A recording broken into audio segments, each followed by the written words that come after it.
جنہیں دیوبندی وہابی اپنا امام مانتے ہیں، ہمارے ہاں بھی معزز ہیں، مگر اہل حدیث اور دیوبندی احباب وہ انہیں اپنا امام مانتے ہیں۔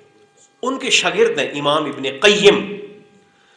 وہ امام ابن قیم فرماتے ہیں اذا جاءت تفسیر مجاہد فحسبہ، فرمایا اگر قرآن پڑھتے ہوئے تمہاری نظروں کے سامنے مجاہد کی تفسیر آ جائے تو پھر کسی اور دروازے پر دستک نہ دینا، تمہیں مجاہد کی تفسیر کافی ہو جائے گی۔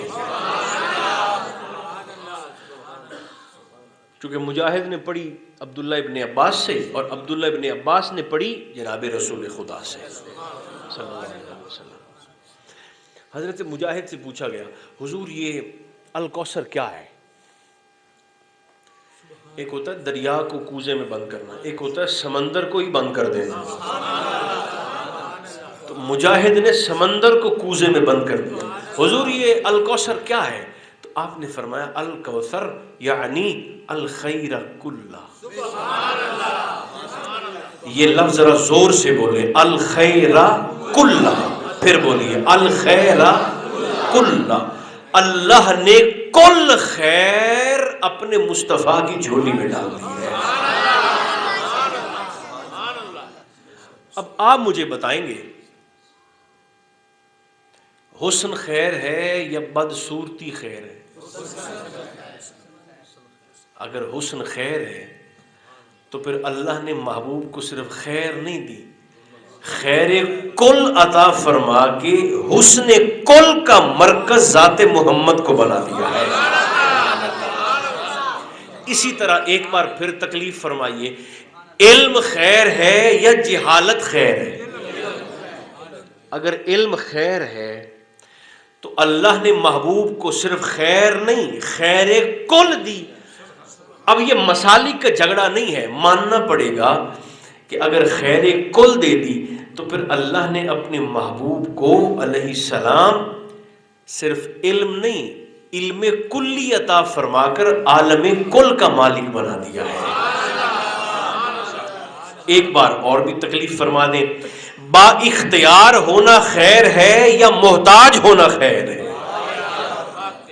اگر با اختیار ہونا خیر ہے تو پھر کیوں نہیں مانتے کہ حضور صرف مختار نہیں ہے، مختار کل بن کے پڑے؟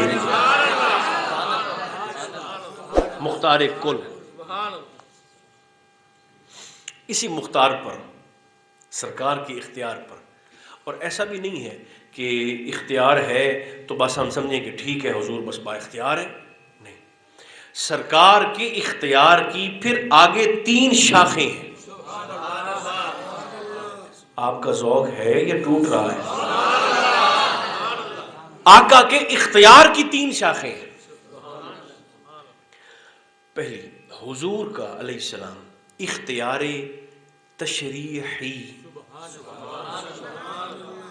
ہا کے ساتھ، چھوٹی ہا، ہلکی ہا، حکے حلوے والی۔ اب سبحان اللہ سنی آپ نے؟ ہاں استاد جی، حلوے والی ہا، ہلکی ہا، تشریحی۔ دوسرا ہے حضور کا اختیار تشریعی، عین کے ساتھ، اور تیسرا ہے حضور کا اختیار تکوینی۔ یہ درجے میں بھی ایسے ہی بالترتیب ہے، تشریحی، پھر تشریعی، پھر تکوینی۔ کیا معنی ہوا؟ تشریحی، تشریح کا، وضاحت کا اختیار بھی، اللہ کے حکم کی وضاحت کا اختیار حضور کے پاس ہے۔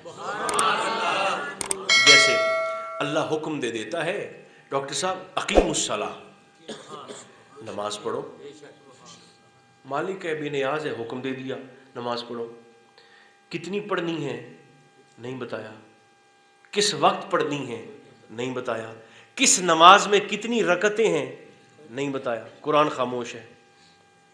ہم نے کہا مولا اب نماز تو ہم پڑھنے کے لیے آ گئے ہیں مسجد میں، تو کس وقت پڑھیں، کتنی پڑھیں، کس میں کتنی رکعتیں شامل کریں؟ فرمایا اس کے لیے تمہیں مدینہ جانا پڑے گا۔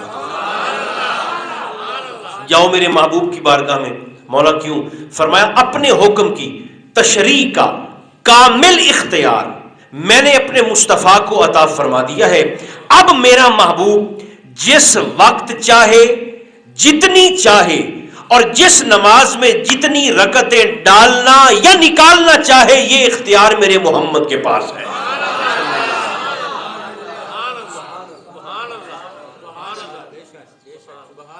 تو اللہ کے حکم کی تشریح کا اختیار بھی حضور کے پاس. بات واضح ہو گئی نا. دوسرا حکم تشریعی. شریعت میں اللہ نے حضور کو محل بھی بنایا ہے، محرم بھی بنایا ہے. حضور چاہیں تو حلال کر دیں، چاہیں تو حرام کر دیں. پھر ایک بات ہے، حضور کے حلال کو قیامت تک نہ تو کوئی حرام کر سکتا ہے، اور حضور کے حرام کو قیامت تک نہ کوئی حلال کر سکتا ہے.